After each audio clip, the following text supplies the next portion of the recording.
حضرت سیدنا ابراہیم نخعی رحمۃ اللہ تعالی علیہ فرماتی ہیں، ماہ رمضان میں ایک دن کا روزہ رکھنا 1000 دن کے روزوں سے افضل ہے، اور ماہ رمضان میں ایک مرتبہ تسبیح کرنا یعنی سبحان اللہ کہنا اس ماہ کے علاوہ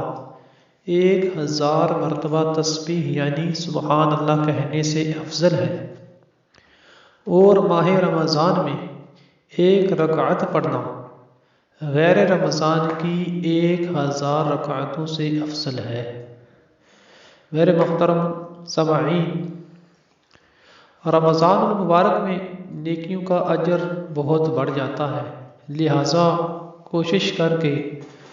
ہمیں زیادہ سے زیادہ اس ماہ میں نیکیاں کر لینی چاہیے۔ وہ لوگ کتنے خوش نصیب ہیں جو اس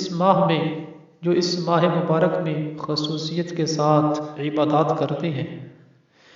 اور اللہ عز و جل سے اپنی دنیا و آخرت کی بھلائی کا سوال کرتے ہیں۔ اللہ تعالی ہمیں عمل کی توفیق عطا فرمائے۔